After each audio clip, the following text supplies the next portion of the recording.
గాంధీ గారిని మెడపెట్టుకుని గెంతేసిన స్టేషన్ ఇదేనండి. పీటర్సన్బర్గ్ station south ఆఫ్రికాలో డర్బన్ సిటీలో ఉంటుందన్నమాట. మన గాంధీ గారు ఆ రోజుల్లో డర్బన్కి పని చేయడానికి వచ్చినప్పుడు ఫస్ట్ క్లాస్ ట్రైన్ టికెట్ అయితే కొనుక్కొని వెళ్తుంటే తెల్లవాళ్ళు నల్లవాడేమో అనుకొని చెప్పి ఆయన్ని మెడపెట్టుకొని స్టేషన్లోంచి గెంతేసి లగేజ్ అవి పారేశారు ఈ స్టేషన్లోనమాట.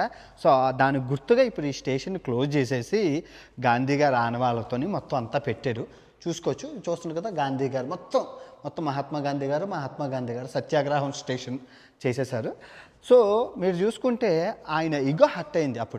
అప్పుడు ఆయన ఇగో హర్ట్ అయ్యి కోర్టులో కేసు వేశారు. కోర్టులో ఫస్ట్ కేసు ఆయన విన్ అయింది ఏదైనా ఉందంటే ఇదే.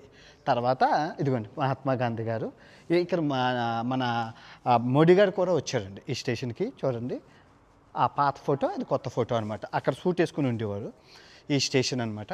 సో ఆ తర్వాత కేసు విన్నారు. ఫస్ట్ క్లాసు సెకండ్ క్లాసుల్లోని మన నల్లవాళ్ళు మన భారతీయులు ప్రయాణించవచ్చు, కాకపోతే సూటు బూటు వేసుకోవాలని కోర్టు చెప్పిందనమాట.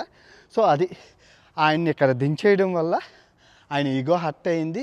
ఆ తర్వాత స్వతంత్ర ఉద్యమం స్టార్ట్ చేసింది. ఆ ద్వారా మనం బానిసలుగా ఉన్న మనకి బ్రిటిషర్స్ నుంచి మనకు స్వతంత్రం లభించింది, మనకి పాకిస్తాన్కి బంగ్లాదేశ్కి. అది ఇక్కడ తెల్లవాళ్ళు గాంధీ గారు పోరాడిన విధానం తీసుకొని నెల్సన్ మండేలా గారు కూడా పోరాడారు. ఇది ఆయన చరిత్ర. ఫుల్ వీడియో నా అన్వేషణ యూట్యూబ్ ఛానల్లో పెట్టాను, ఒకసారి చూడండి, చాలా బాగుంటుంది.